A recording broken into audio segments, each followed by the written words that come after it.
What's up, Hippo lovers? JorDan against Sebastian. JorDan winning 3-1 against Genji. Sebastian beating Andy 3-2 to get here. And they're fighting a spot for the decider happening tomorrow. Best of 5 coming our way. And we are starting off on Yanganati. JorDan in the red trunks playing Khmer. In the blue trunks, Sebastian with Franks. Hi. Lots of stuff on the line. Obviously, losing here for JorDan would be absolutely disastrous. For Sebastian, maybe the biggest win of his career.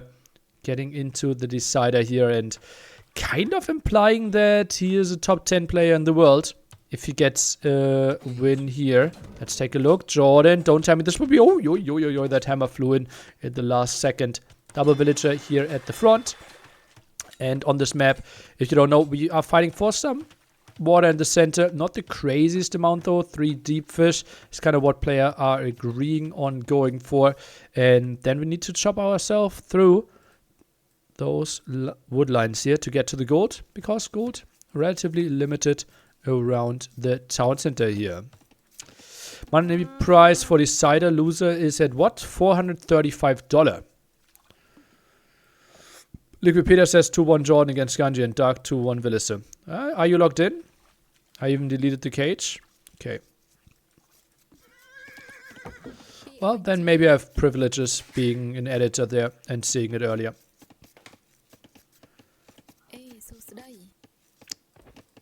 That's why you're here and following everything.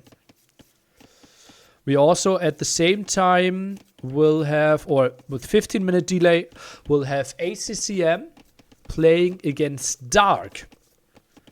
That will be the matchup, or the winner of that will be like the winner of the other match will be playing against the winner of this match tomorrow. So could be ACCM JorDan. Vilisse already lost 3-0 to Dark, probably the biggest upset of the day, even overshadowed by the Sebastian win against Andy. Yeah, or overshadowing. Clearly something is wrong with my browser. I'm not sure about that. I'm not sure. Okay, both playing with a reasonable uptime here. We are looking at 10 seconds idle time for JorDan. Both went up with 20 villagers, 3 fishing ships. Let's see if someone is building a fire galley. Something to find out. Heavily on berries here, JorDan. That's going to be a scout opening. Now sends 4 on gold. Thinks better of it. Goes for the sheep first. Indecisiveness here by our German. Barracks in the center. JorDan, I think full scout opening will be problematic for him. Why Khmer here? You have to make a lumber camp plus dock anyways. Well, for better farming. And for skipping the barracks. I don't think they're that crazy, but lots of people have picked them. I think we have seen them 3 times on this map already, which is a bit of a surprise to me. Maybe I don't really know. I don't think they're that crazy on this map. Yeah.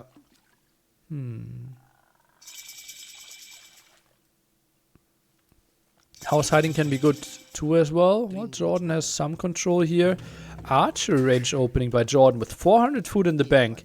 How can he have basically 11 on food, 12 on food right now, and open archery range? This is a bit of a surprise to me. Spearman now with the aggression. Will Slam have the penalty? Well, I don't know if it's a penalty, but he won't play the second qualifier. I don't know if that's his choice, but certainly might have been the ruling anyways. I don't know what went down there. You have to wait for official announcements in the Discord though.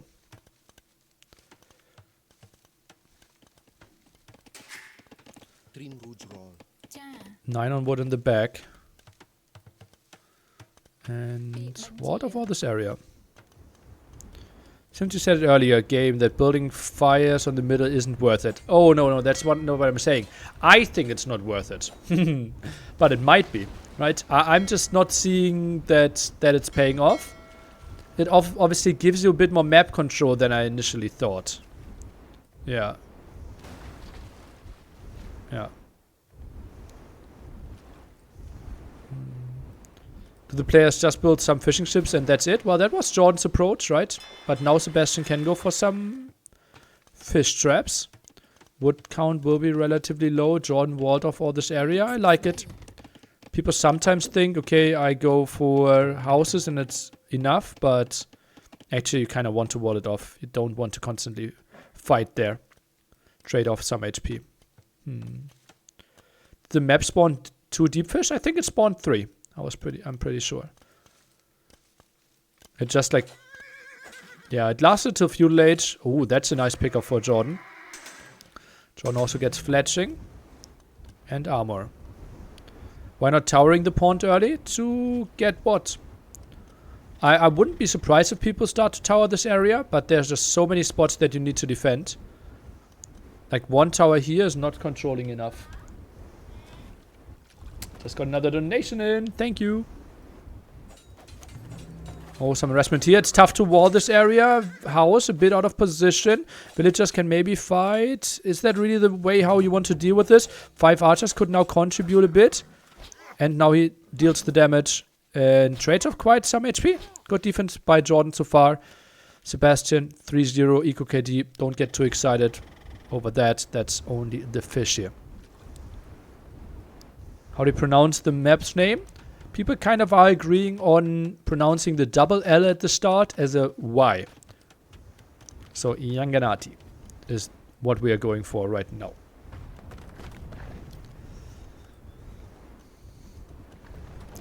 Now the stable being added as well. Tries to counter those archers. JorDan with a nice patient defensive play. Adds more and more farms for himself. Woodland in the back.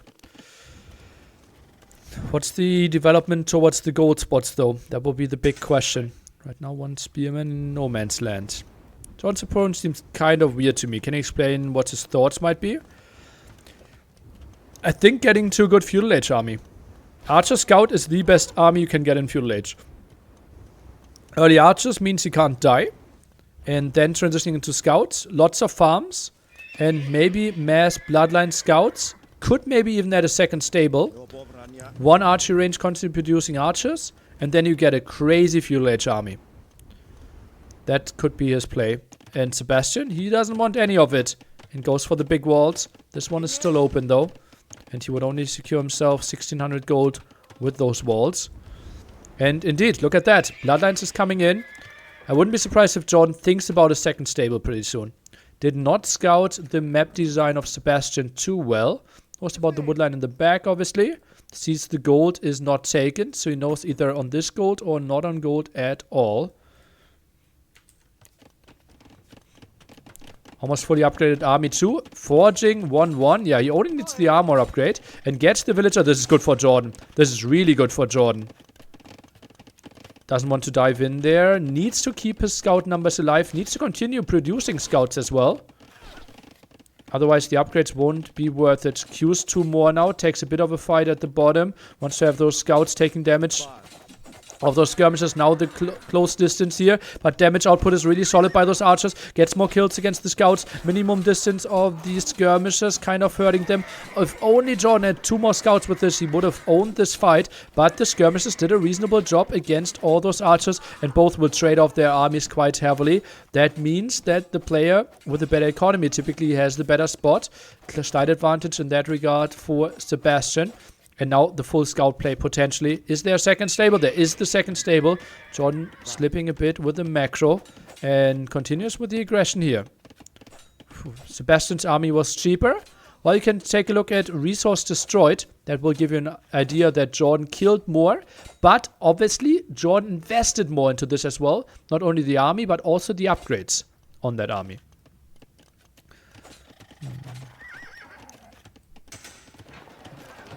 Wheelbarrow now. And JorDan not continuing with archer production. That's a bit of a surprise to me. Felt like that could have been a nice addition.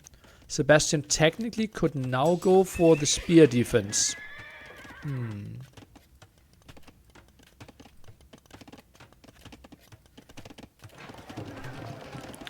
House.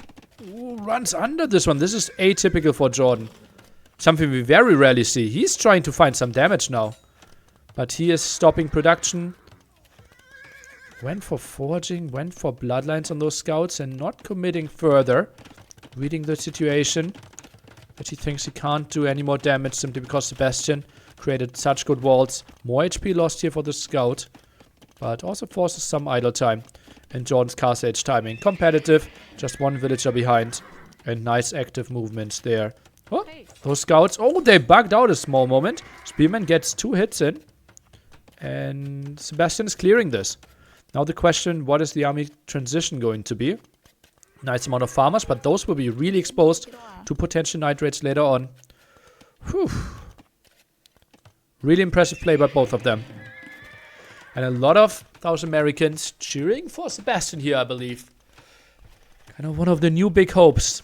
Crazy young player. Fast as well. Most of the time not really having the performances because the draft felt underwhelming. Maybe some mindset problems as well. But one crazy win against Andy might give him a lot of confidence. Back to back here. Next sets are starting in like 15 minutes. The second wave, more round of 24 matches. Oh, I didn't even put the info there. While we are upgrading, this is NAC 5Q number 1. And we are in a round of 12. Best of 5. And we are back at it. Are you able to check how much food fishing boats of Sebastian have collected so far? I don't know if that's a thing. Maybe something for the future. But right now I think Capture Age can't really do that. Like, we only know how efficient they are. Like, indirectly, right? I know that we have 2.1k food in those fish traps to begin with. So yeah. 2.1k minus that. So 650 food already for those 3 in addition to the fish. If we click the 3 traps, I can tell. Oh boy, someone clever. So that might be the reason of the difference. Okay, maybe winning water is more value than I thought. So JorDan maybe could have stopped by with his archers. Obviously easy to kill a fish trap with only 50 HP. And JorDan builds the town center here. Wanted to build it closer, but not really a thing. Town center on the outside. What is happening here, JorDan? Oh, baby.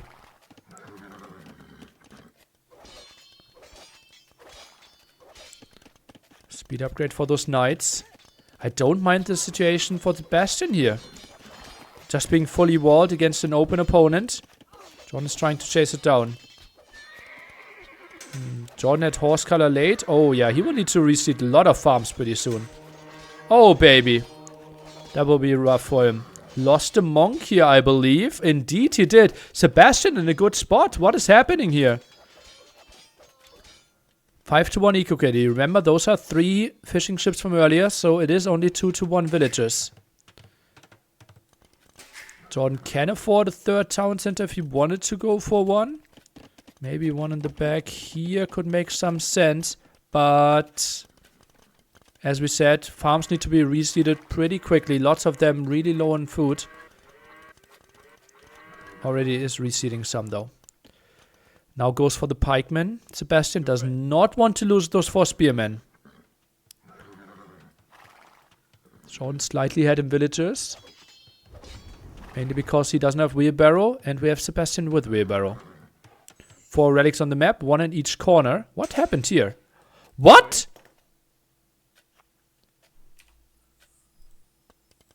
Okay, the light cap was late. Okay. All good. I thought the light cap was just chilling there. Oh, big engagement here. Now jumps for the monk. Monk fully surrounded though. And that means some damage onto this light cap. 1 going down. Maybe could find more kills on those. Now the light cap are splitting away though. Nice move by JorDan. Will only trade off 1 for 1. Not too bad. And now the light cap joining the party and will get a villager kill. No, won't do that. Sebastian's so active. Crazy. Whew. Did Jordan have enough time to see Sebastian's last game versus Andy? Yeah, very likely. I would have even given them enough time to quickly look over the recorded games. Like, Admin and I had a discussion, like how much time do we want to give people? And I think a pause of 15 to 45 minutes between the two sets feels reasonable. So, like that you have an hour to 30 minutes to an hour between the two, like between your in-game times. I thought like that is a reasonable amount. Rewards you a bit for winning 3-0 as well. Spike switch seems unnecessary. Is that the case? I think now going light cav plus pike will make it really tough for JorDan to ever take any good engagements. And he is taking into light cav. So I don't mind this at all. Nitrate can maybe achieve something. Monk over here could be caught off guard. And that was frank advantage for you. Or was it? No, it wasn't. He didn't see the monk. Just changed his direction. Eats one conversion. That's it. Conversion maybe in the center as well. I think so. And now the army is coming in. That will be a dead monk, and that will be good engagement with all the pikemen. Meanwhile, Sebastian is running here. Can take this fight till more knights are arriving. More knights at the bottom here. And this is ugly for JorDan to play. Look at how open his map is, and we have to question Khmer as the chief choice here. And we have to question how JorDan designed this map for himself. Knights now confirming this as a potential raiding spot as well. And JorDan's work efficiency has to be going down and down. Meanwhile, though, those villagers are idle as well. Pikeman can take a good engagement here unless JorDan is watching, and indeed he is. More villager kills though. 10 to 1 eco KD now. 15 economic unit lead for Sebastian. Score lead looking really hot for him. JorDan with his back against the wall.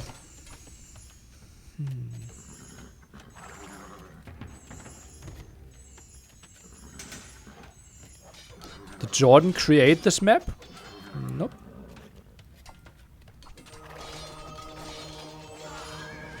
Ooh. Wants to move around to get the kill against the monks. Not impossible that he gets them. 2 down. Third one in danger. JorDan loses all his monks again. Resets to 0. Now goes for triple barracks himself. Full pikeman versus pikeman. Upgrade soon 1-1 for Sebastian. JorDan missing the armor upgrade. And that won't be a great fight for JorDan. That's why he is trying to run away with most of his units. Snipes the monk on the way out. And Sebastian, I think this is again the castle for him. This time less in the face, but controlling this area. And JorDan will be out of gold. Look at that, 100 gold here. This one is dry, and he can't control this area. JorDan will be starved for gold. This is a brilliant play by Sebastian. Economy is so good behind this. 20 worker lead now kills the villagers here, and JorDan in a world of pain.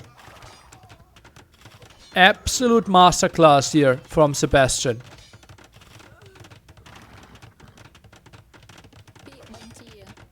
Oh boy, what is he delivering? Now goes for the wood line. Tries to maybe free the gold for himself. How much gold does he have? Out of gold! 0 gold. He has 2 relics. That's all that he has. He might say thank you and just try to mine the gold from here. Not totally unreasonable. And JorDan, he tries to make something happen to the right side. But Sebastian, anticipating that, already having 2 knights around. Feels like a destroyed lumber camp. Or maybe cancelled one. This castle could have been more aggressive. Yeah. But I don't think he wanted to risk it against the 3 barracks. I think over here would have been nice. It just is a bit risky thing. But yeah, Dowd also said the same thing like you. Pettered for the lumber camp. JorDan needs a ballista to free the lumber camp, to free the wood line. Why not?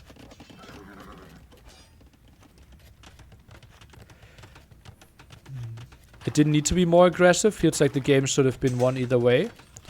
Oh, it's certainly a crazy strategic advantage now for Sebastian.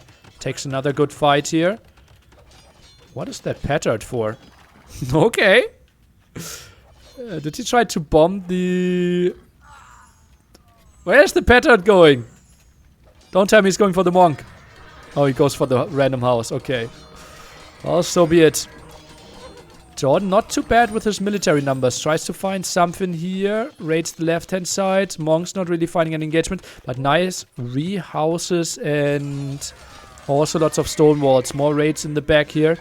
And JorDan builds the market. Desperately tries to get to the gold. But 0 gold income for either player. Right now it's full pike on both sides. And just imagine, like, 3 X-Men are such a crazy addition right now. Lightcav pike, and we are in a starved phase in this game. Obviously, maybe some conversions. Already has one here. Defense on that end. 40 population lead and more idle time for JorDan. Look at that. Right now, double the income. Last minute, Sebastian got double the income compared to JorDan. Oh, baby. Oh, baby. TC goes down. Why is Sebastian not mining the gold? He didn't read your message first. There's a small delay. Maybe type it a bit quicker next time. Whew. More barracks being added. Does he not have enough barracks? Goes for 6 barracks in Castle Age. Oh, wow. Rewall needs to happen here. Otherwise, the light calf could find some villager kills. And another castle. And if both castles are up, that would be game ending. That would be the nail in the coffin. Because then JorDan has no answer at all to X-Men. Bit surprised that we had so many knights. And it's the double castle drop. It's the double castle drop. Left hand side, no army control. And right hand side, oh, what's happening here? What is happening here? Okay. He just sent like 15 villagers there and Lightcav were intercepting. And JorDan might just fully focus himself on this area. Could maybe send some more pikemen. Could send some villagers. Build the defensive tower. And he will... all his attention will be at this spot. While this is happening at the same time. And JorDan calls the GG. Sebastian takes the 1-0 lead. Oh boy, oh boy, oh boy. What are we witnessing? This is Great Age of Empires. By our young player from Uruguay.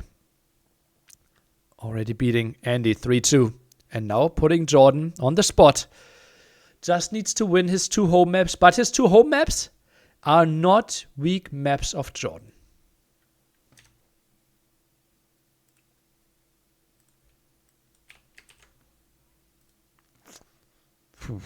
Sebastian Dark Horse. Well, we're starting to paint the horse a bit lighter and lighter every single time. Does JorDan have weak maps? Forest nothing.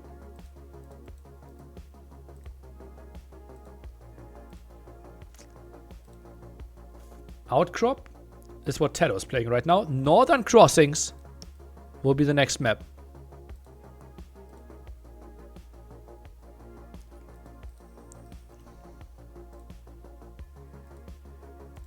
Khmer lost against Franks.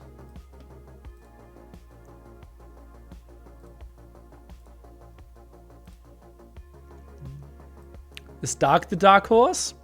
Oh, baby.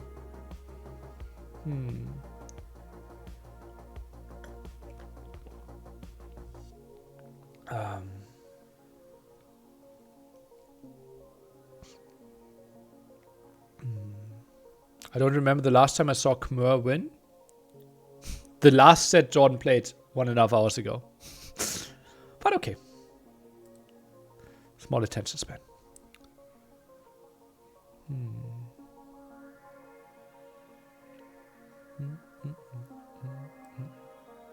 Maybe didn't see it? Yeah.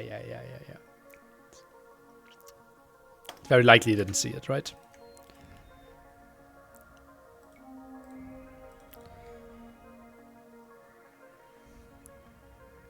So it never happened? Okay. Which Guay is the best? Paraguay or Uruguay?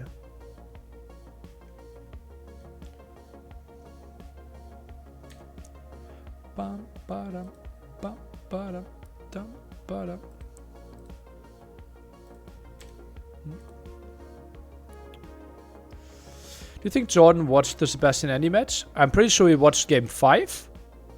Not sure if he watched the other games. Yeah. Okie dokie, we are jumping into game 2 on Northern Crossing. Sebastian is playing minions here. From the minimap, it looks very similar to Northern Isles, and you're not confused. It is basically the same map script, except that we now have 2 crossings. We are hoping that this will result in a bit more land aggression and a bit more diversity in strategies. Minions obviously crazy good on water. What a weird spawn. Probably Minions and Georgians, the civilizations that are least punished about this though. Feels a bit bugged out. But can obviously just move the mule cart and it will all be good. Whew.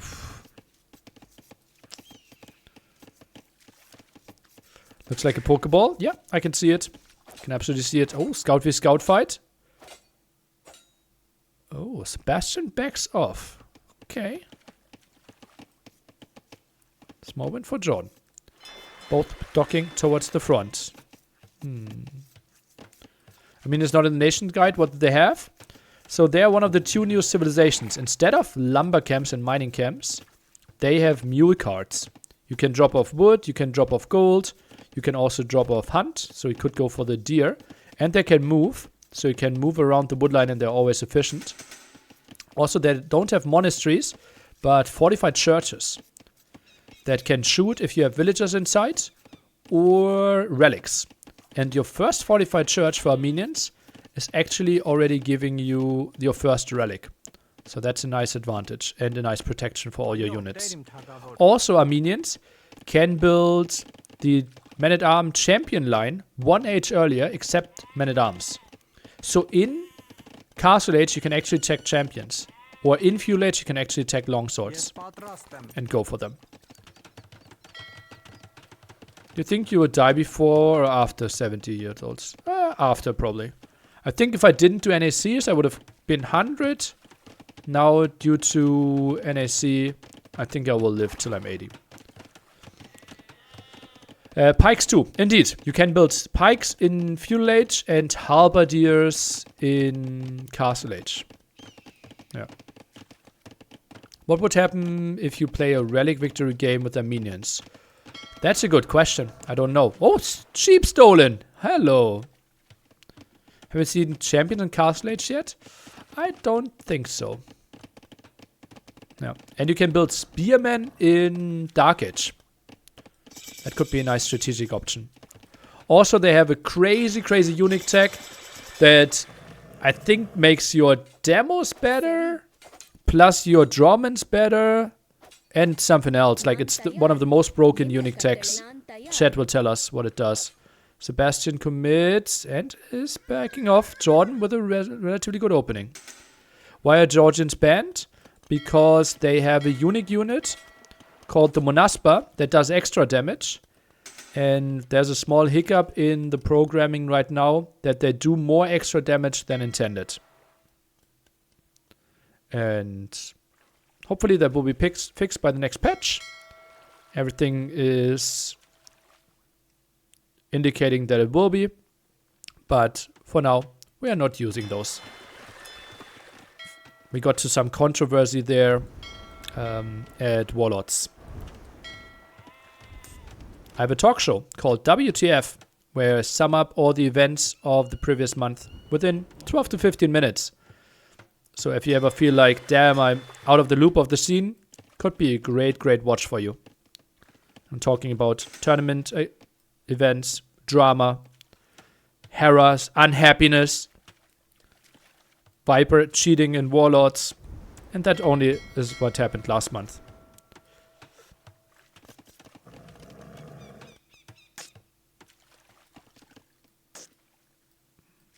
Now we got baited. Oh, I think I just generated another 3 clicks. Yeah. I don't understand why Minions does not get any discount for barrack upgrades, just Burgundian stable. Any thoughts? Might be too strong. Might be too strong.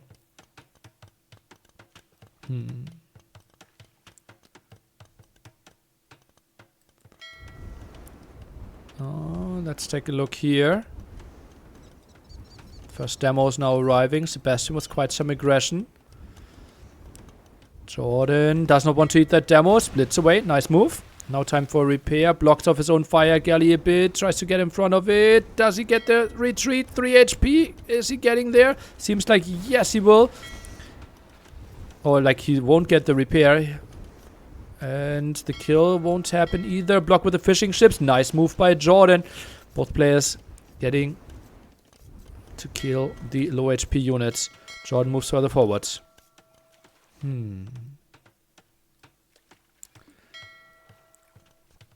Pros and cons for both ships on the map. Well, for Armenians I just listed everything. Plus the strong tech tree. For Dravidians you get 200 extra wood per age. Plus your dock also works as a house. So this saved 3 houses. Plus you have a crazy water tech tree. Those are the advantages. Disadvantage, you have a pretty poor stable. So something like night raids won't really happen from JorDan. And Armenians don't have a great stable either. But both very, very strong when it comes to water play. That's why we see them on a water map. Ooh, nice loop around. Shouldn't really find too many kills. JorDan now arrives with 2 archers that already have fletching. Hello. JorDan with a patrol in. Instant reaction by Sebastian. Nice move.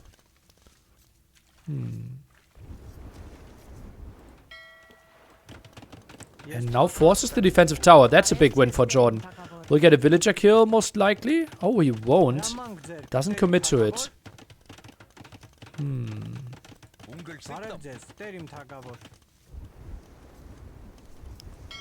And here we see quite some harassment on those fishing ships. JorDan with a demo that doesn't connect with more than 1 fire galley. But that seems to be more damage output by JorDan as of right now. Villager-wise, 34 to 33, so relatively even there. Sebastian, though, worker efficiency went down quite a bit. And now you can use the mule cart to basically put it here, collect the wood, and also drop off some stone. Could be an option for Sebastian to build a second tower. Fishing ship count, 5 against 2 only. And that's why Sebastian is actually still slightly ahead in collected resources, although he got all the aggression in his face on land. Yeah, not the greatest efficiency here. Now drops off, builds the tower into those 2 archers. Can move to this gold then. Yeah, nice spot for the tower. Next to gold, stone, protects some wood line. Not a bad choice. Villagers still high HP, so not too much happening. JorDan has another 3 archers that could join. Interesting house spot here. And JorDan now runs. Maybe another mule cart could be an option for him.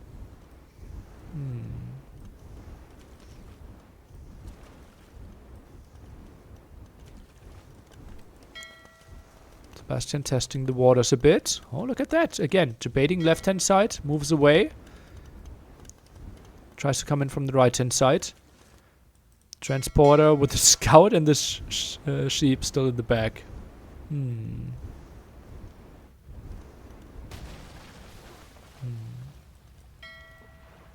JorDan with the demo. Can he find any good kills? Oh, those are 4 exposed fishing ships. Sebastian sees it instantly, though. So far, it feels like he has really good reaction times. Every single time I see something, Sebastian instantly reacts and moves his units. Look at that. Dodged that shot as well. Fishing ships are sailing away. Moves further to the right-hand side. Lost a villager here, though.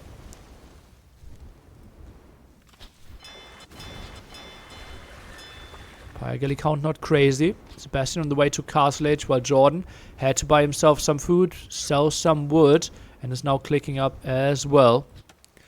Stable over here. Maybe we have a barracks pretty soon from Sebastian.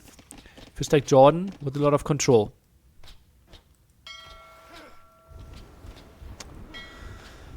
Oh, baby. So much on the line in the set.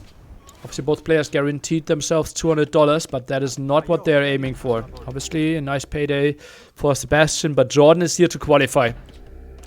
He is not here to collect some small amount of money. He wants to attend the repeat of the biggest event of 2023. Yeah, crazy how much damage JorDan found with those archers, right? Ooh, saves those fishing ships as well. More damage dealt. Maybe one goes down. JorDan maybe just needed a warm-up game after he just played 4 games against Ganji. Maybe he got cold in between. Maybe cold feet. Oh, solid demo. Even damaged the one in the back there, from what it looked like. Did Red Bull end their involvement with AoE 2? They said no tournament this year.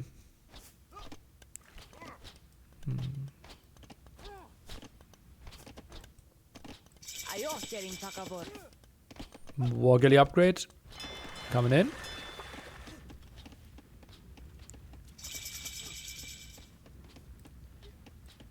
This year is in 2023 or 2024? Well, what year do we have right now? Let me think. Checking my calendar. 2021, 2022, 2023 is this year. Yeah, okay. Oh, needs to split away from the demo. JorDan will get the upgrade in pretty soon as well. I think Sebastian is building a bit too few demos himself. Will easily accept hitting this one. Oh, the upgrade came in a perfect time for JorDan for the demo. And JorDan now with a nice advantage. Still annoying with his archers. And there's no reaction by Sebastian against this at all. That's crazy.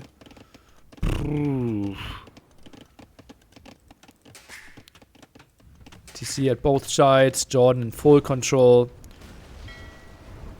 And that might be one of the reasons why we didn't see that much Sebastian in the big tournaments. Maybe not the complete map pool. Absolutely crazy on Arabia, that's for sure. Was crazy with his fast starts on Empire Wars as well. Had some nice, interesting performances in Red Bull qualifiers as well. JorDan needs to land some wilds like now. Why does he need to land wilds? And why now? Like, why isn't he just walking over there and builds a siege workshop? Now we have the fortified church. Gets the relic. Does the reveal 200 extra wood count towards rest collected? I don't think so, no. No. And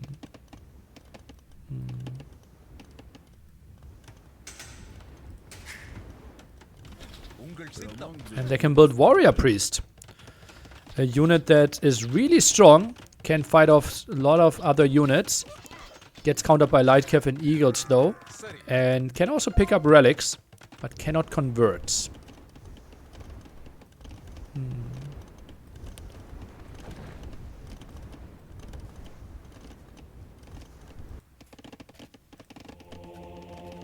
JorDan picking up some relics as well. In total 5 relics on this map. 1 spawning for minions. Could have a 3-3 split. JorDan getting more and more control. 3TC is running for both players now. This game could go long. Time to read some of your questions, if you have any. Because I think the game is now slowing down.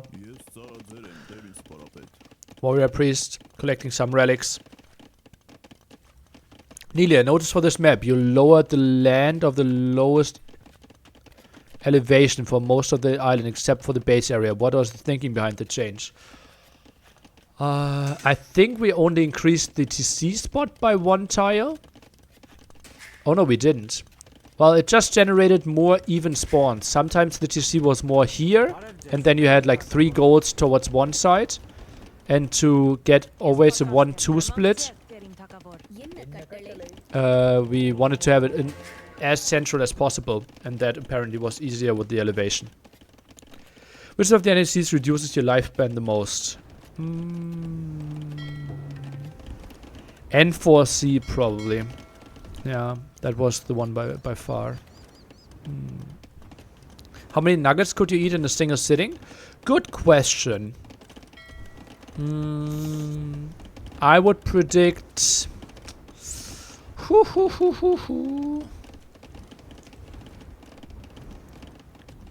like chicken McNuggets from McDonald's, right?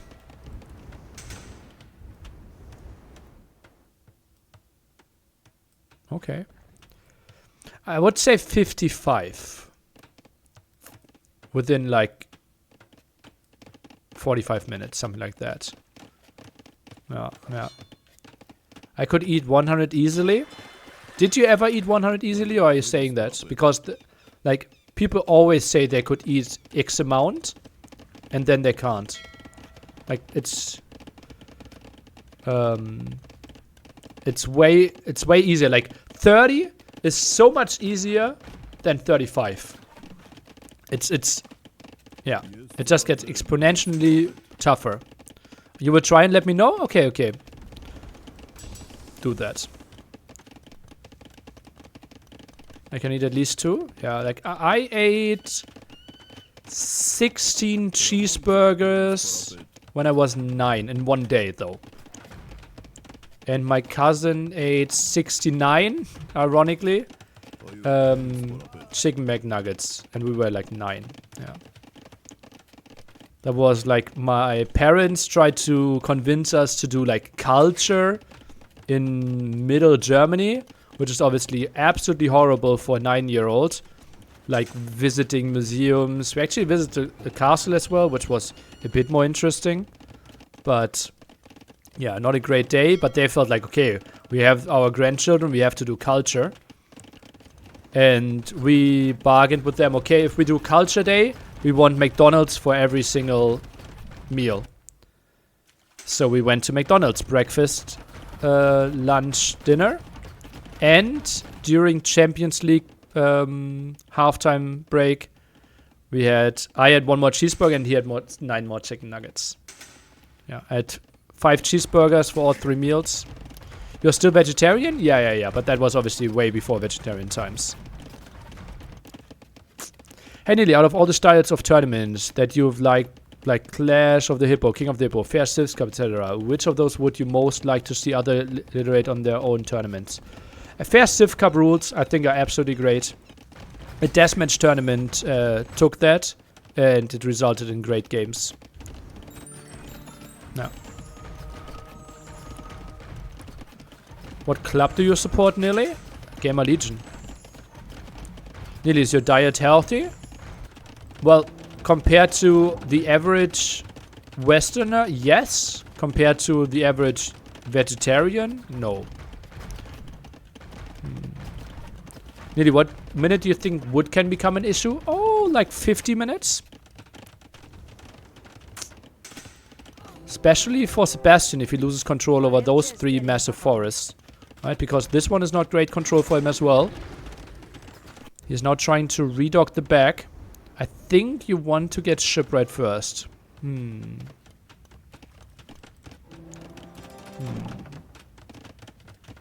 war galleys have bonus against buildings? War galley, damage output, buildings not listed. Oh, +7. GG by Sebastian.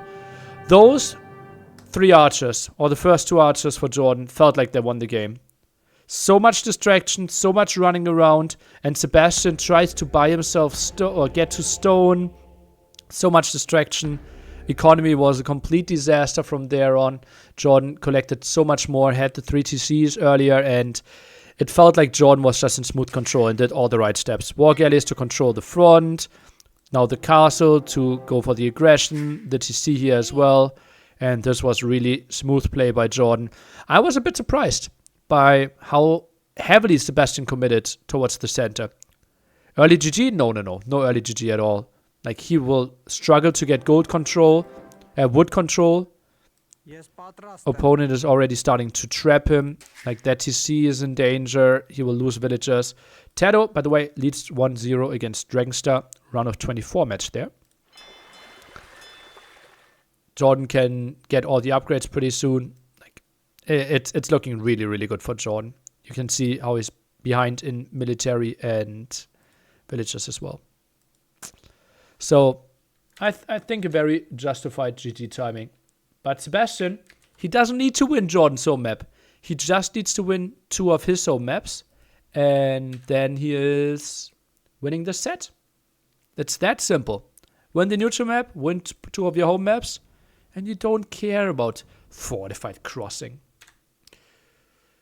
Nearly, my impression is that you're generally progressive in your thinking. Ha! Fooled you! I would expect you to be more cautious about ultra-processed food. Do you have specific thoughts on ultra-processed food following the McDonald's topic? Okay, I've not eaten McDonald's. I would think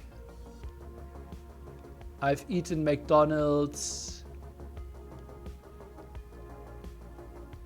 once in the last 14 years. Yeah, I've eaten Burger King like 5 times. I really enjoy their vegan burgers. Yeah. In the last 14 years, I would think, yeah. Yeah. So. Yeah. Make of that information whatever you want. Arabia next. Sebastian's pick. A questionable one, I believe. Picking Arabia against JorDan. Obviously, Sebastian feels confident on those map, so I don't mind it.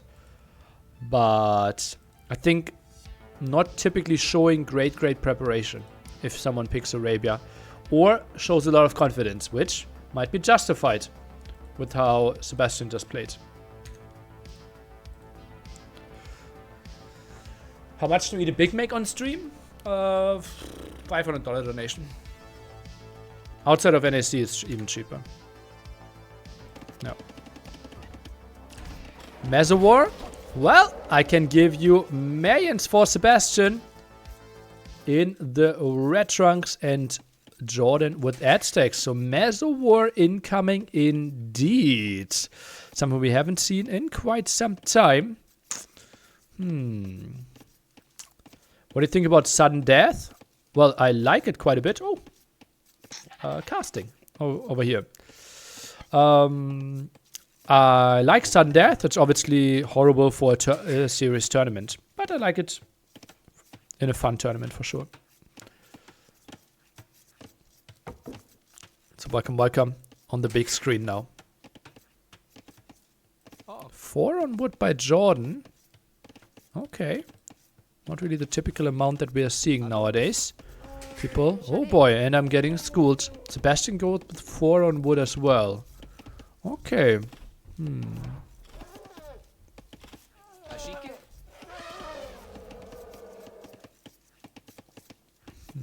5 militia rush? Why not? Why not? Color change? Oh yeah, true. Let's get back to that. Both archers? Not impossible. I think typically Aztecs like to play Eagle Skirm. Mayans likes to play Eagle Archer. Which of these two is better on Arabia nowadays? I think it's very even. I think people slightly prefer Mayans because they have more better matchups, I believe. But I think it's very, very even.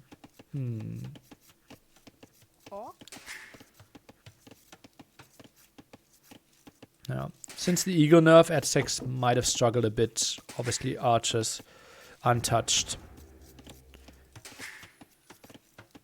And it will be Pop 21 play from JorDan. Sebastian plays Pop 21 as well. But obviously with Marion bonus, that will be a solid 25 seconds faster. Delayed Loom for quite a bit. And Marion's, well, obviously with this mode, have to be better, right? Oh yeah, Marion's on 9 villager start are better than on 3 villager start. Because you don't have to click Loom at the start.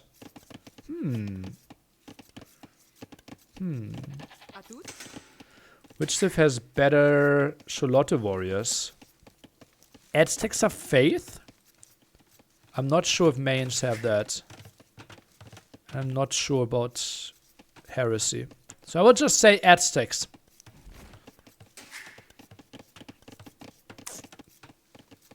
Yeah. Mayans don't get redemption, so no Charlottes? Oh, that wasn't the question. You can convert a Charlotte of an Aztec player that already converted it. Aztecs produce faster. True, if you convert a stable. And Mega Enemy can start with a stable. We always find exceptions to the rules.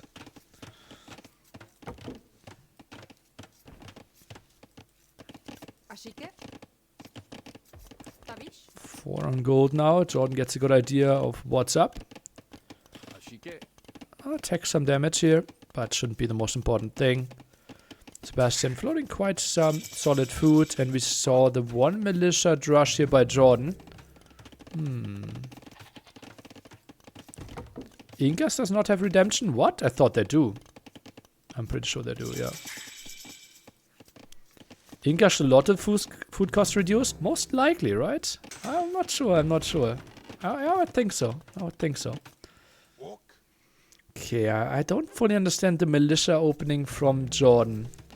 Wanted to have maybe a bit of threat in the head of Sebastian, but he does not seem to be too impressed here.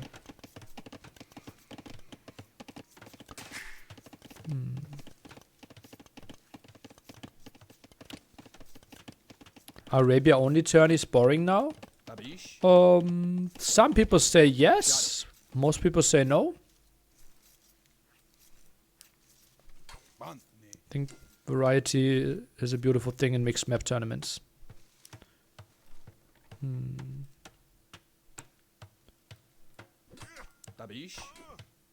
Okay, well that is sloppy by JorDan. Loses that eagle. Not really sure. Oh, he killed the village over here. That's why he was so distracted. Now one's into the town center though. Some losses. So trades off an eagle or a lot of eagle HP against the villager here.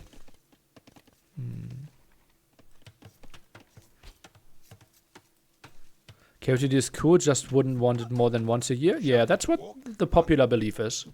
I think. Like KOTD is liked a lot. It is like a 1 year Grand Slam event, feels very reasonable.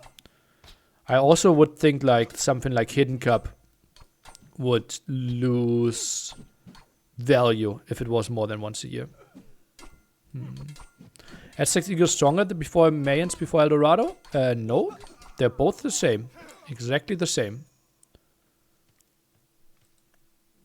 Yeah. S6 have the slightly better economy, and Mayans obviously they have the longer lasting resources. S6 simply produce a bit faster. That's the only difference really. So you can get onto the numbers a bit quicker. Plus your archer options is weaker compared to the Mayans one.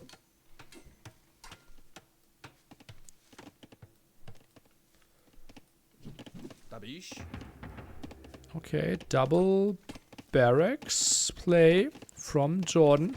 On the other side, only 2 buildings as of right now from Sebastian, who has to disengage. Can't take the fight against those skirmishers. JorDan's blacksmith will be later, obviously fletching. So the 3rd building, basically barracks, archer range, blacksmith the approach, barracks the approach. That's the big difference that we see right now. 4 on food, double barracks, seemed optimistic.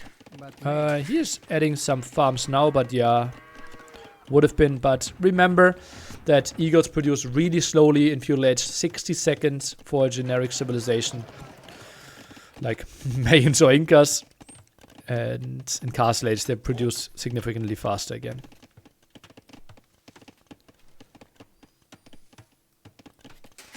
How do we have 14 on food? Look at that food transition by Sebastian. Really sick. Really sick. Simply because he's walling so much less. That is impressive. 16 on food. 7 farms versus 13 farms. Sebastian's castle age timing has to be better here. Unless JorDan really goes wild on the market. Well, he's floating quite a lot of gold and stone, so not impossible. Wouldn't men-at-arms be good versus eagles? Yeah, but then crossbows become really good, right? And both players already have an archery range. And you are not really having mobility. And then if your opponent goes to either jaguar or plumed archers, they become completely irrelevant. Mayans also don't even have the champion tag, so tagging to that, not really an option. Sebastian now with the relatively late market compared to JorDan's. And disengaging, goes home, tries to regroup. JorDan more and more market use. Meaning that his economy is just not looking too pretty. Look at that. Solid 100 or close to 200 collected resources behind already. This is not JorDan with confidence here. I'm a bit surprised by this. Yeah, JorDan, yeah, he's playing. Doubt taught him well.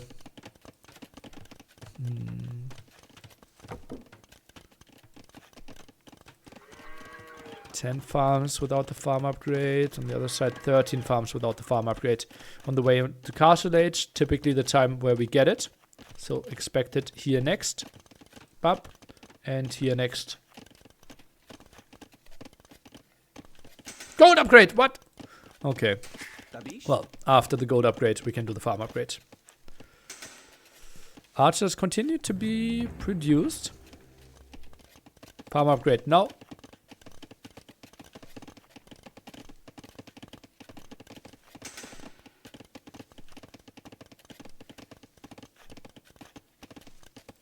Okay. Or not. Atalanta Skirm plus Jaguar is a good option against Marians. Yeah. Eagle Plume obviously could, like, then we are getting into wild scenarios. If it's late imp, Aztecs might be better. But we have to get there first, right? It's still a really long game.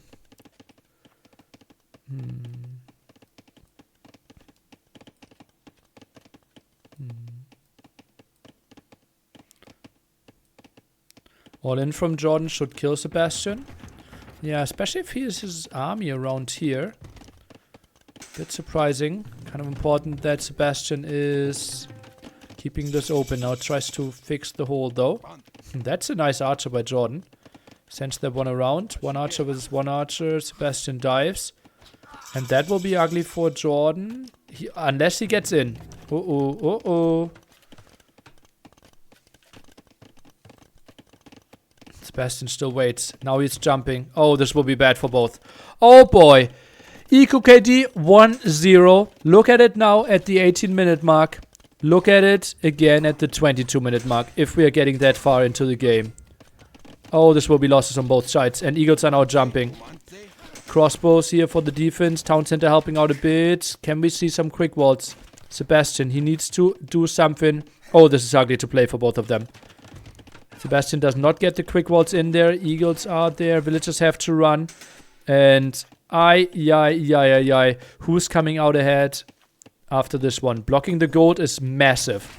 Blocking this gold could have been nice. One eagle in, low HP. And it feels like Sebastian is doing a better job of blocking all this. Eagles going in for another villager. Meanwhile, the fight here looks better for Sebastian as well. Military numbers simply better. Might get another TC rolling and is now fully walled. Can JorDan get enough army to clear this one up? He has most of his eagles here 5 and has 5 at home. But how can he get back onto gold? I don't see it. Where's he getting gold? Oh, all over here. Is there any chance for Sebastian to see this? Not really right now.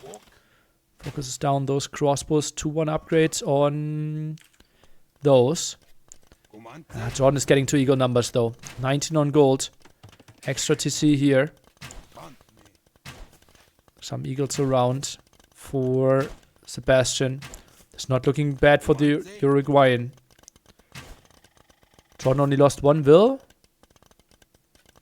That's sick. And killed 5. Numbers are rising. 3rd town center for Sebastian as we can see on the minimap. More harassment here. Is JorDan thinking about jumping this? At one point he has to. Otherwise the crossbows will come in from the top. Some chilling here. Look at this farm economy from JorDan. This has to be a lot of idle TC, no? Oh yeah, it's rising for JorDan. And that has to be 1-2 dead wills. Maybe 1. Does he give this area up? Oh boy, oh boy. And JorDan, that's all wills dead here. Oh boy, yeah, he will clear up the crossbows. But economy is now absolutely horrible. 14 villagers behind. And JorDan in a world of pain against a 3TC opponent. Sebastian has to know that his economy is miles ahead. Absolutely miles ahead now. JorDan, this has to be a forward siege workshop somehow and full eagle play all in. He needs to do damage ASAP. But how? How can he do that? 700 gold floating for Sebastian.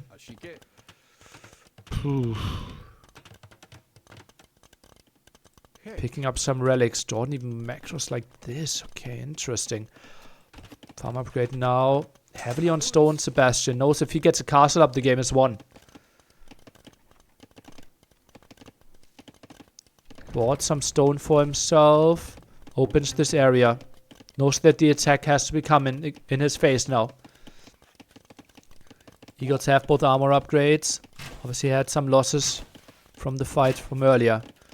JorDan with 8 on wood is going for the siege workshop. Wanted to build it a bit further forward. Not going to happen. Eagles taking some losses. JorDan not really taking care of this. 1 down.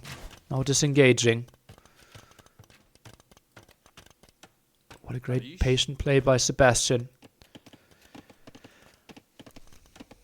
ACCM or Dark. Potential opponents of the winner on this one. Defensive castle. Not protecting the town center too well. Gives some control of the gold, but not full control. I don't like this castle too much. I think here would have been an option. Or 2 tiles further there.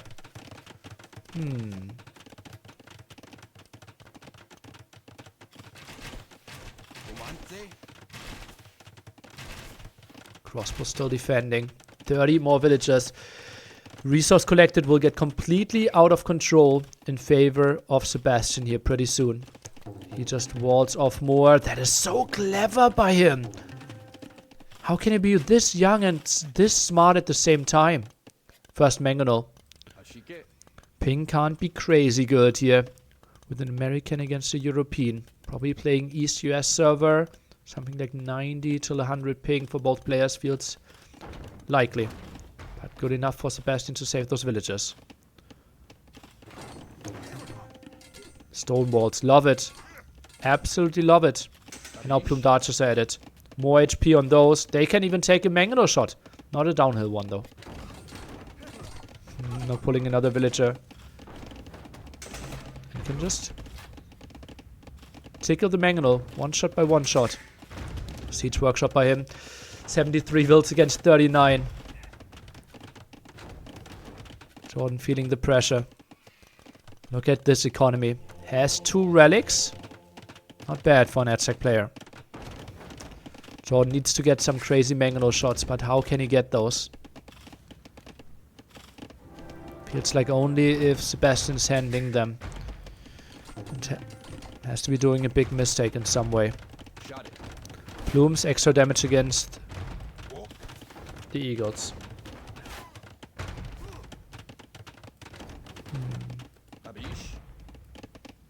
What elo is Sebastian on the ladder right now? I think exclamation mark match should tell you, no? Hashtag match. Double the wills now. And mangonel around. Crossbows popping. Mangonel shoots once. Tries to dodge this one. This is a crucial moment. Gets a good shot off in here. Both players trying to ground attack. Just the 1-for-1 trade would be enough for Sebastian. And he gets it. That's a nice move. Still has his own mangonel alive. The Eagles have to dive. But how can they dive? Under the castle with all those plumes around. With the crossbows around as well. And the all-in is getting shut down. JorDan still tries to use the market, but that is the end. Still killed something here. Oh, look at the red Sebastian. He knows, okay, this is the only threat that might still happen. Is this eagle play here. That's why he's rushing down the castle so much. Might lose 2-3 villagers, but the castle is going up. Some eagles low HP already. Is he looking at this? No, is more focused on this area at the front. JorDan is not even getting that shot in. Nice split by Sebastian. Castle goes up. JorDan calls the GG. Sebastian, 2 match points to go through Andy, to go through JorDan, and to go through into the decider match tomorrow. Everything on the line for JorDan now. Oh, baby. Oh, baby. This would be an upset. Sebastian, before the qualifiers, someone on my very extended list of people to qualify, would have certainly gotten under 5%. The confidence of an Arabia pick.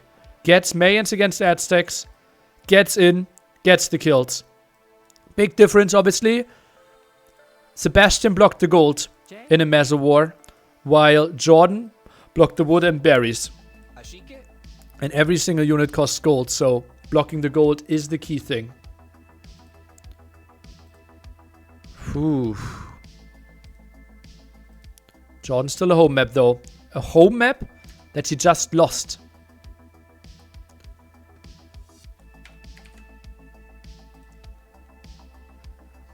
Let's take a look. Sebastian, born 2002, so 21 years of age. Started playing in 2017. JorDan already retired 3 times by then.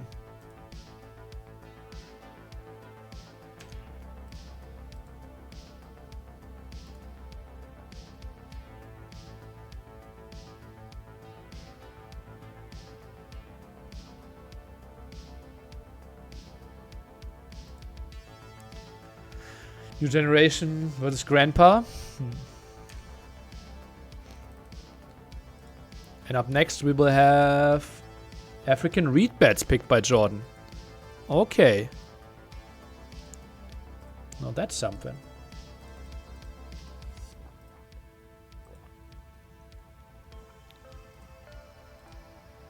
Bit of a surprise to me. Maybe he thinks, okay, I know how to play African reed beds. Maybe ask his teammate for some advice on how to approach the fortified clearing game. Malay against Bohemians, potentially. Or Bengalis against Bohemians.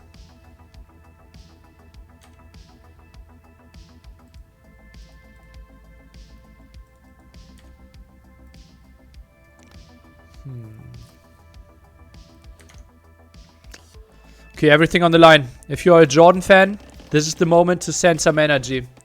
This is the moment to know that he needs to win 2 games in a row and a full best of 7 tomorrow to qualify in the first qualifier.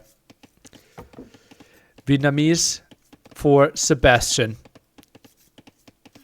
Tries to know where the town center of his opponent is. JorDan here with Malians. Goes for the early dock. Goes for the Dolphins. 350 food on those compared to the 225. Whew. Are you allowed to talk to teammates in between games? Well, how would I know?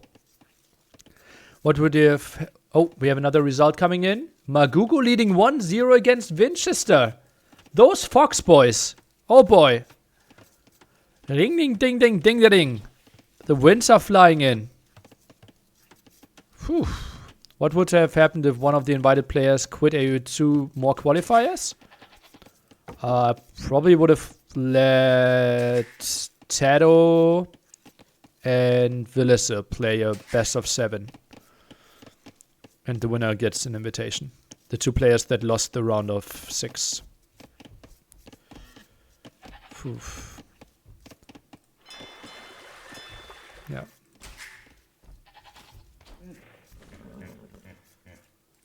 Oh man, so many potential upsets. Obviously, if Magugu wins against Vinch, it will be Citeaux against Magugu. So French guy guaranteed in the round of 6 tomorrow. In case Magugu wins, obviously still up to 4 maps to be played there. Weird question. Can Malians deal with 420 HP battle elephants? Very unlikely that we will get there.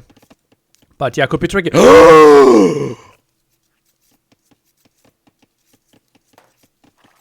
Low HP scout though.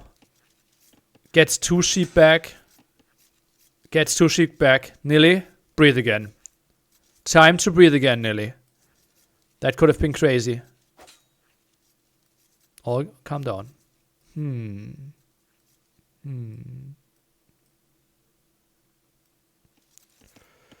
God, that was loud. Sorry. I got nervous. I see Jordy, my boy. Love to have him there. Big fan favorite. Obviously Sebastian making a massive amount of fans for himself in this tournament. Had a crazy TTL performance already. Had crazy performances in the South American tournaments. Remember, he's seed 18 in this one. So, no, 14. 14. Seed 14 Sebastian. So was considered to be roughly number 18 in the world right now. JorDan. Think seed 2. So roughly considered number 6 in the world right now.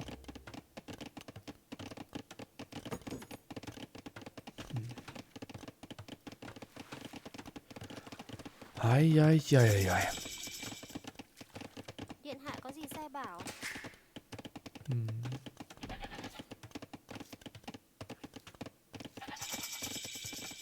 Stable opening from JorDan. Some harassment here. Won't get too much done though. JorDan goes for a spearman as well. And archery range opening by Sebastian. Will open archer spearman here. Seeding was done by aoeelo.com. Where can we see the seeding? In the NAC5 Discord. Or just aoeelo.com. Minus the players that are not playing. Oh, gets a fishing ship. Not too bad for Sebastian. Getting so many small advantages here. And the question will be, ooh, he likes to produce villagers apparently. I just pity JorDan if he loses there, knowing how mental he would go on himself ahead of qualifier 2. Oh man. Just imagine the trash talk if Dowd and Tado were to qualify and JorDan loses in the round of 12. How hard the next week would be for him. Oh baby. That's bit tricky. Sebastian now walling off this area fully. Just dealing 5 days with Dowd. How cocky he would be after qualifying. And Dowd might have had the toughest bracket of them all, right? That's something that JorDan has to think about as well. Tado leading 2-0 against Dragonstar. So he's on course to get through his round of 12.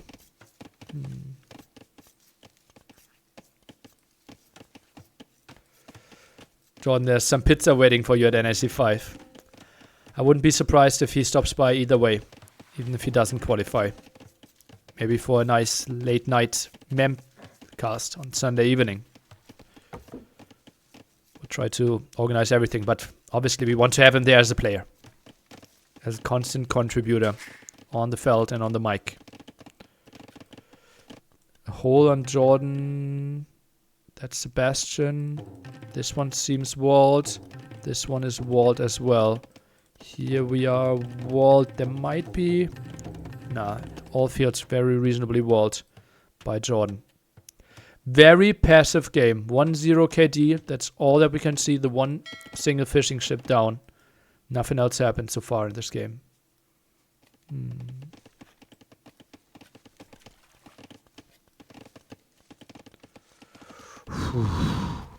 I'm nervous for JorDan.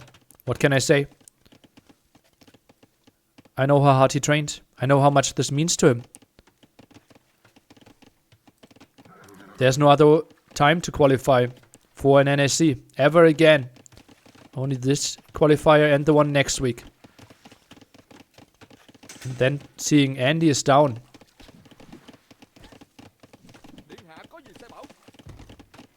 Might have gotten too confident. Didn't think this would be the big threat.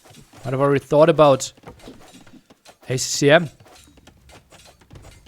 But Sebastian really showing his worth here. Upcoming team Fox. Heavily motivated. Team manager even messaged me. Nearly. My team wants to train. Give me the maps. Let my guys play some show matches. Organized show match with Mihai and Magugu, testing the maps early on. They were prioritizing this one quite heavily. And look at how it showed. Magugu leading. Sebastian going deep. Mihai still to play, undefeated as well.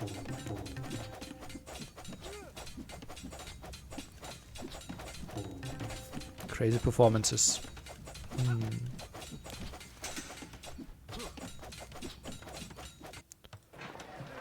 Stable finish.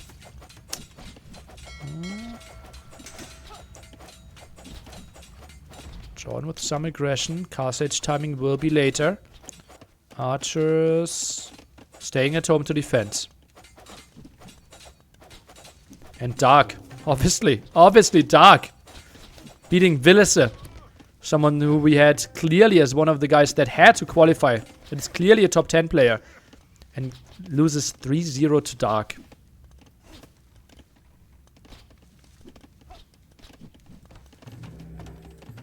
Neely, are you worried about Hera obliterating the competition and what steps you're taking to combat this?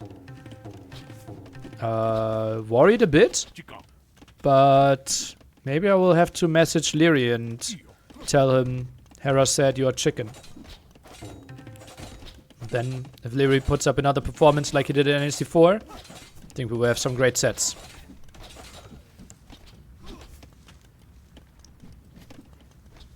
Also, maybe MBL makes a showing. And MBL Hera sets typically have been really nice. Also, Viper said that he not having his Facebook deal means he has more time to train. Maybe can show an even better performance than in AC4. Maybe a bit more healthy as well. And we have Tato in incredible shape right now. Some people felt like he deserved to be invited as well, because some people see him in the top 4 in the world right now. I think we will have some good sets, but obviously Hera right now, they're meant to beat. Can't sleep on Mr. Yo either. Exactly. Could have another crazy performance in the semifinals against Hera. Could maybe take another 0 games away from him. Can happen all again at NSC 5. Dowd is in grape shape too. Let him qualify first. But I was talking about Tato as well. Lord Dowdy winning it all? Wouldn't that be a great storyline? JorDan camping that hill. Double archery range. Goes for the extra town center, and this is shaping up to be a long one. Is it possible to start shopping a tree and delete it with a foundation? It is possible for what we call stragglers. Those are those single trees out on the map. We don't have a lot of them here. Yeah, the small ones around the town center. But it does not work with trees that are included in a forest.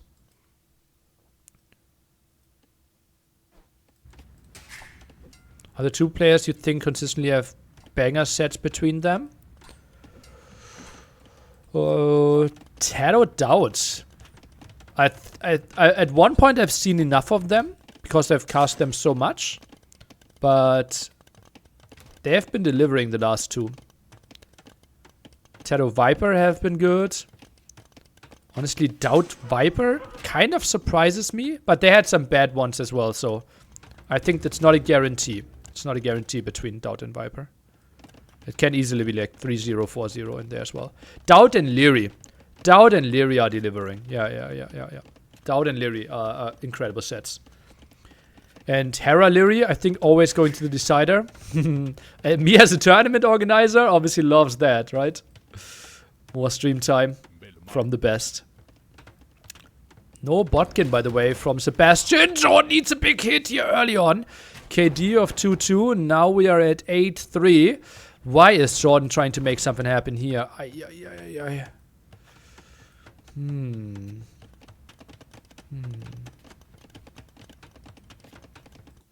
Third town center.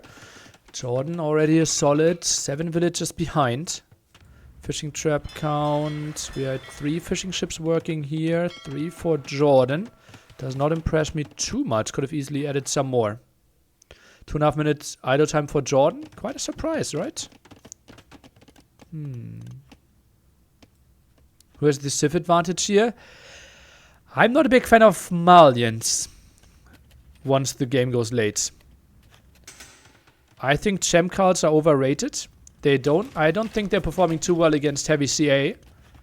And missing Bracer, the last attack upgrade, for all your ranged units will make it tricky. So I wouldn't be surprised if Vietnamese could have the advantage. Elephants obviously basically unstoppable for Malians, but that's a very far in the future unit. I want to see Gebettos. Gebetto's not a great choice against a full archery range unit player.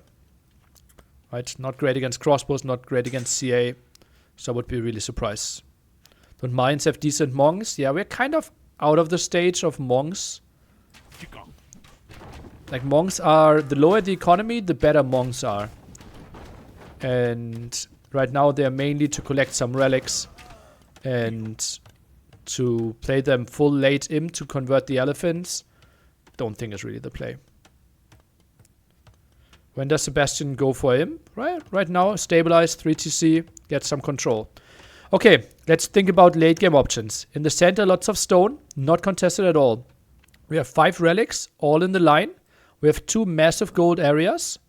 I hope they have the same gold by now. Yep, they do. 16k gold each. And we also have a market in the corner.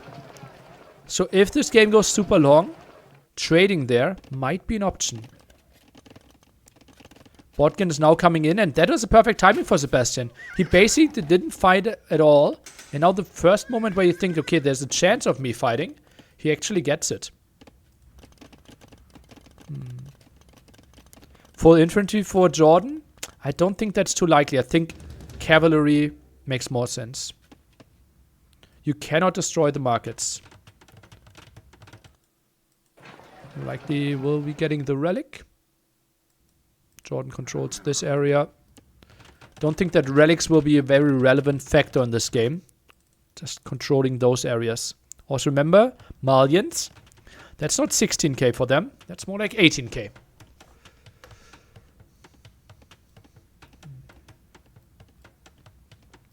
JorDan, that's horrible for him. He eats a big one. And that was a lot of units done already. 7 kills on that Mangonel. Might get another one. Gets another kill. JorDan in a painful situation. Now 5 Mangonels are rolling in. And JorDan only now attacking into cavalry.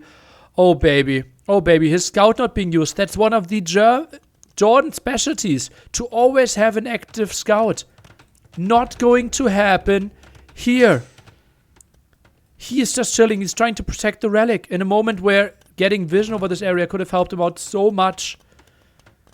And Sebastian just chilling this out. What a patient play. Now goes for the Rattan archers as well.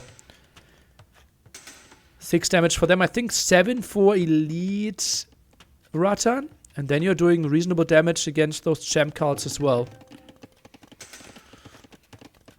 Another castle. Sebastian now has control over the stone, while JorDan... How much stone does he have? Oh, that's a bit zoomed out too much. 2k to work with, basically. Vivi leads 1-0 against Dogao. Ooh. The winner of that set will play against the winner of the Dragon Star Tarot set. Now Mangonels. Mangonels out of position though. The Knights are coming in. Some Rattans behind. JorDan might be committing here. Has Bloodlines, has both armor upgrades. Kills 2 Mangonels. Commits to more. Not unlikely that he will get all of them maybe. Repairs coming in time. And gets all of them but 1. Still very reasonable. JorDan bought himself some time. But showed his tech as well. And now Sebastian knows to not overextend. Because Cavaliers likely to be out on the map and to clear him up. 17 villager lead for Sebastian still. Imperial Age for him. JorDan could cancel our knights and could go up. Not really happening. And Sebastian now should see, okay, well, I'm not really having ballistics. Some knights raiding here. Doesn't even have a university potentially. This is looking hot. Really hot for Sebastian.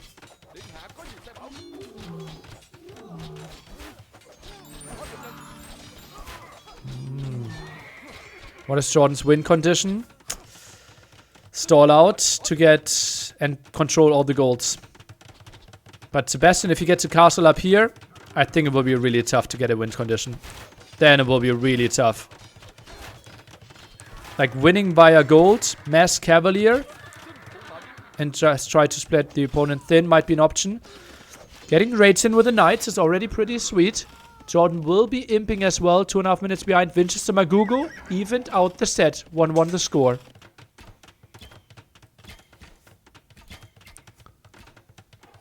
And the castle will go up. Really nice control for Sebastian. So now JorDan has to go for this gold. But he has no eyes on it yet.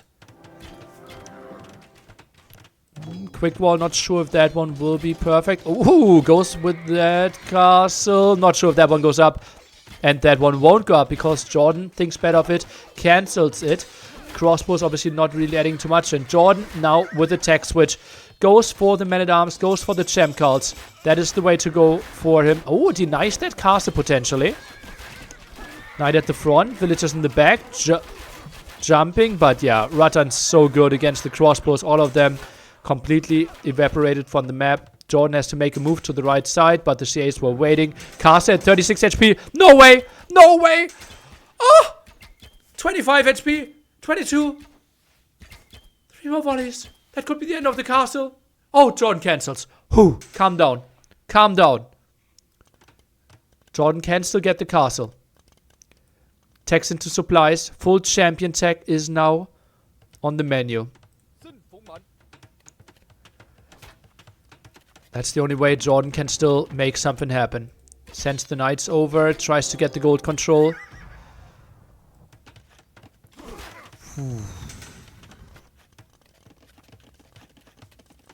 Rattan's beautiful position for them. And now he sees everything. GG, well played. Good luck. Tomorrow is what JorDan is saying. And JorDan will not make it through in qualifier number 1 for NSC 5. Sebastian, the first one to go through. And he has a good shot to actually make it to NAC 5. Oh boy. Oh boy. That is something we did not expect. Let's take a look at the brackets together here.